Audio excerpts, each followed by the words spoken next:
Hi guys. இன்னைக்கான வீடியோல என்ன பார்க்க போறோம் பார்த்தீங்கன்னா, டாலி ஜூம் எஃபெக்ட் எப்படி பண்றதுன்னு பார்க்க போறோம். அத வந்து இப்போ ரீசென்ட் ரிலீஸ் பண்ண லியோ படத்துல யூஸ் பண்ணியிருப்பாங்க. இத வந்து நம்ம 2 விதமா அச்சீவ் பண்ணலாம். ஒண்ணு கேமரால, இன்னொன்னு எடிட்டிங் போஸ்ட் ப்ரொடக்ஷன்ல அச்சீவ் பண்ணுவாங்க. கேமரால எப்படி பண்ணுவாங்க பார்த்தீங்கன்னா, சப்ஜெக்ட் ஸ்ட்ரெய்ட்டன்ட் அப்படி நிப்பாங்க. கேமரா வந்து மூவ்மெண்ட் ஆகும். அப்ப இந்த கேமரா மூவ்மெண்ட் ஆகுறப்ப, இந்த லென்ஸ் மட்டும் ஜூம் இன் ஆகும். ஸோ இந்த கேமரா மூவ்மெண்ட்டும் பிளஸ் அந்த லென்ஸ் ஜூம் இன் ஆகுறதுனால தான் இந்த எஃபெக்ட் உங்களுக்கு கிடைக்குது. ஸோ இப்ப இத எப்படி நம்ம பிரீமியர்ல பண்றது அப்படின்னு பார்க்க போறோம். சரி வாங்க வீடியோக்குள்ள போலாம்.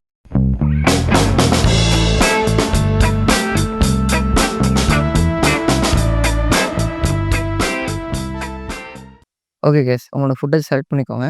இந்த எஃபெக்ட் அப்ளை பண்ணுறதுக்கு முன்னாடி உங்களோட ஃபுட்டேஜில சின்ன சின்ன ஷேக் இருக்கான்னு செக் பண்ணிக்கோங்க.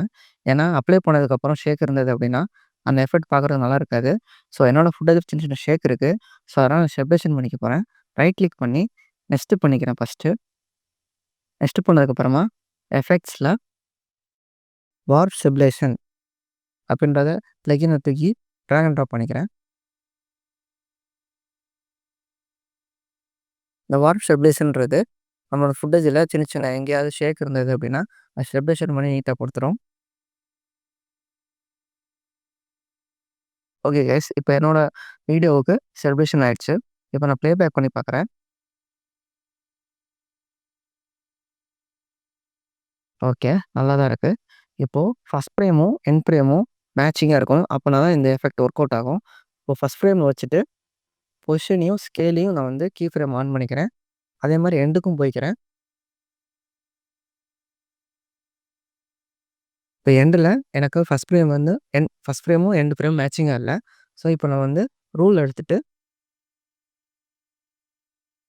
ஃபர்ஸ்ட் ஃப்ரேம் போயிட்டு ஹெட்டுக்கு ஒரு ரூலு, அதே மாரி ஒரு டீ ஷர்ட் முடியிறப்ப ஒரு ரூலு வச்சுட்டு, இதே இத நம்ம எண்ட் ஃப்ரேம்லயும் மேட்ச் பண்ணலாம். இப்ப ஜூம் இன் பண்ணிக்கிறேன். இப்ப ஹெட் வந்து எனக்கு மேட்சிங்கா இல்ல. பிளஸ் அதே மாரி டீ ஷர்ட்டும் மேட்சிங்கா இல்ல. இப்ப அட்ஜஸ்ட் பண்றேன். பொசிஷன்ல மேல லைட்டா டில்ட் அப் பண்ணிக்கிறேன். ஹெட் மேட்ச் ஆயிருச்சு. ஆனா டீ ஷர்ட் மேட்ச் ஆகல. இப்போ லைட்டா ஜூம் அவுட் பண்ணிக்கிறேன். ஓகே. இப்ப மறுபடியும் நான் பொசிஷன் அட்ஜஸ்ட் பண்றேன். ஓகே. இப்ப நான் ஃபர்ஸ்ட் ஃப்ரேம் போறேன். மறுபடியும் எண்ட் ஃப்ரேம் வரேன். ஓகே. எனக்கு ஃபர்ஸ்ட் ஃப்ரேமும், எண்ட் ஃப்ரேமும் மேட்சிங்கா இருக்கு. இப்போ நான் ரூல எடுத்து விட்டுறேன். ப்ளே பேக் பண்ணி பார்த்தோம்னா, ஸோ அவ்வளோதான் கைஸ். நம்ம அந்த எஃபெக்ட் அச்சீவ் பண்ணியாச்சு. இதே மாரி உங்களோட ஃபுட்டேஜ்ல நீங்க அப்ளை பண்ணி பாருங்க. இந்த வீடியோ உங்களுக்கு ரொம்ப யூஸ்ஃபுல்லா இருக்கும்னு நம்புறேன். மறக்காம இதே மாரி நிறைய டிப்ஸ்க்கு நம்ம சேனல் லைக் பண்ணுங்க, சப்ஸ்கிரைப் பண்ணுங்க. மறக்காம அந்த பெல் ஐகான் கிளிக் பண்ணி விட்டுருங்க. அப்பனா தான் நம்ம போடுற ஒரு வீடியோ உங்களுக்கு நோட்டிஃபிகேஷன் வரும். Thank you.